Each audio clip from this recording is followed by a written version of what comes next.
you have such a tactile relationship with the brain.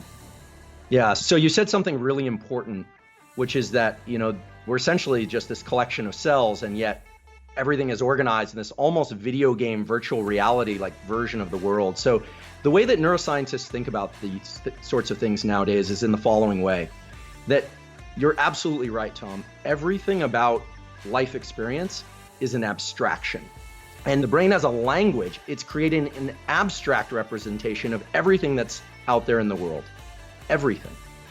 And that might seem sort of obvious to some of your listeners, but when you think about it, that's perhaps one of the most interesting and profound features of life in general, the galaxies, any organism, because somehow your abstractions and my abstractions and the abstractions of the brains of all your listeners are able to converge on some common meaning, at least in many cases, about what these words mean or what different events in the natural world mean. Now, objects fall down, they don't generally fall up. So there are some rules that we learn very early on that are obvious, right? But there's some other rules that are less obvious that come about when we start thinking about things like growth mindset and what's rewarding, what is punishing, what it means to lean in hard to a problem, or what creativity is. But I want to just mention there's one exception to all this, which is very interesting, and it happens to be the one that my lab works on, so I am biased in this regard. But there's one piece of your brain that is outside your skull. In fact, you have two. The rest of your central nervous system is inside your skull and spinal cord, except lining the back of your eye is the neural retina, which is 3 cell layers thick, meaning it's about as thick as a credit card. And the neural retina is not attached to the brain, it is brain. The cells in the neural retina were deliberately placed during development. They got pushed out of the skull and deliberately to sense light events in the environment, and not just the shapes of things and what's moving around out there, but fundamentally to tell the rest of the brain and nervous system when to be alert and when to be asleep, based on how much light is in the environment and the quality of that light. So viewing morning sunlight around the time of sunrise, as well as evening sunlight around the time of sunset, not just at sunrise and sunset, but near those times, a couple hours on either side, is fundamental for instructing the brain, a special collection of neurons right above the roof of the mouth, which then instructs all the cells of the body when to be active. It's sort of like you're a factory and you need your digestion to work on a particular schedule and you need your spleen to work on another schedule. And it's morning light and evening light in particular. And the cells that do this, they pay attention not to blue light. Everyone's kind of obsessed with blue light as it relates to this stuff. Wrong. That's only half the equation. It's the contrast between yellow light and blue light. So in the morning and at sunset, yellows are getting brighter. Watch a sunrise or sometime or a sunset.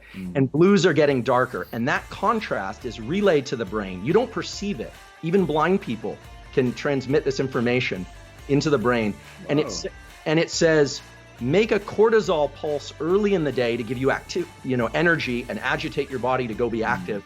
And then it times the onset of the melatonin pulse in the evening, which is going to put you to sleep. And so when we think about the brain and the nervous system being isolated, it is isolated, but it's as much as it's a machine and a collection of cells, they need to work together and they need to know when to be active. And so it's viewing of morning sunlight in particular and evening sunlight in particular that anchors everything that goes on from the top of your skull to the bottom of your feet in terms of this basic thing of when to be alert and when to be asleep. And screens, but not just screens and not just blue light, making their way into the hours of, say, 11 p.m. to 4 a.m., do just the opposite. There was a paper published in Cell, an excellent journal, showing that bright light activation between 11 p.m. and 4 a.m.